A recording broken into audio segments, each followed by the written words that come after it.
Hey, good afternoon, y'all. Steve Schiller here from HeroHeroes.com. Pardon, I've still got a little cold and I'm trying to work through it best I can, but wanted to get you kind of a snapshot from Iraq 2003. Yesterday and today, I was looking through my notes and kind of reminds me of the mundaneness of war at points. I used to tell people all the time, being in the Army and being exposed to combat is 99% boredom with 1% of holy cow, it's game on. That's kind of the way combat is. It's just mundane and boring, and prep for combat can be. And during combat campaign, I'm looking at my notes, and I've like 3-4 days in a row, I ran 4 miles. Did weightlifting, just kind of the same routine over and over as I get prepped for going on several flights. So, I'd go on 2 or 3 flights a day, or at least one long flight, and sometimes two or three.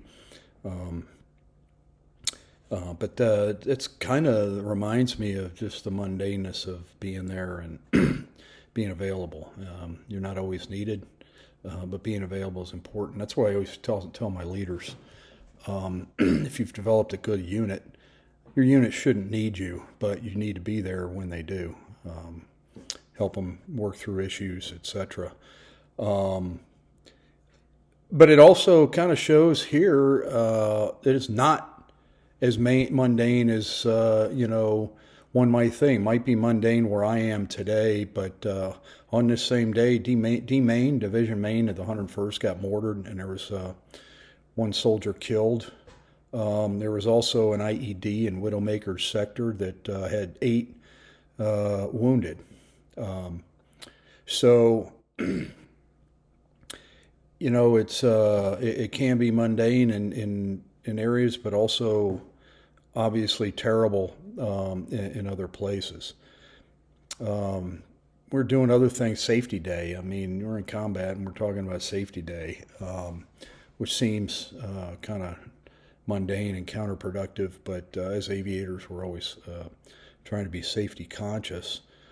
And there's a lot of other issues. I mean, there's just lists of issues: supply issues, communication issues, aircraft issues, all things that you constantly have to work on every day. We're already talking about some level of redeployment. We've been in country at this point probably 9-10 months, and there's a lot of redeployment things that they've been talking about. And I remember as a CAV commander back then, I took the mast-mounted sights off of, I think it was in each troop. Each troop had 8 aircraft. I think I took 6 of the 8 aircraft. I took their MMSs off so that earlier in the summer so we could be more maneuverable. The airplane, we just didn't need them. We're in urban combat every day, not necessarily needing the mast-mounted sight, which was for sighting long distances for Apaches and laser operations.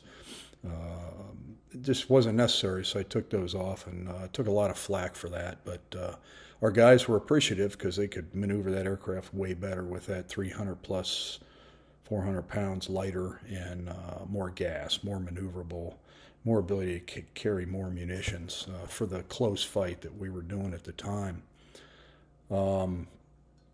So a lot of things going on here, and it's the contrast between drawing this contrast between how mundane it can be for you, for your team, for your unit, and at the same time, not so mundane for people elsewhere on the battlefield, because not all combat is all everywhere at the same time. They were hitting us from all sides, from all different ways, and they would tend to lull you into some sense of complacency, which is then when you get hit. So that was it. This 20 years ago, literally yesterday and today, that's what we were dealing with. So I encourage all of you to go to HeroHeroes.com, sign up. It's free for veterans. Play with it, toy with it. Use the promo code Sabre06 if you would, and you'll get log on and access for free, where you can download or upload all your pictures. You can tell stories just like this right on the app. Just tell your story, click it, saves it right there, and then you can share it with anybody, or you can share it with nobody. So that's what we're all about. We're about capturing veteran stories. It's all yours. It's not ours. You can upload it and use it to share or not. I encourage veterans to do this because we're pretty much lost all the World War II guys. There's not many left, if at all, and it's really hard for us to be able to get their stories on air, and they're all unique, different, and in amazing ways. We want to get, our next push is getting the Korean vets on here, and then the Vietnam War vets. And I'm really encouraging the Gulf War 1 and 2 vets and Afghanistan vets to do this, and encourage the older guys from different combat eras to do it as well. Your family will thank you. Anyway, thanks. Steve Schiller here again from HeroHeroes.com. Sign up today. Thanks. Eagle 6, Sabre 6, spot report.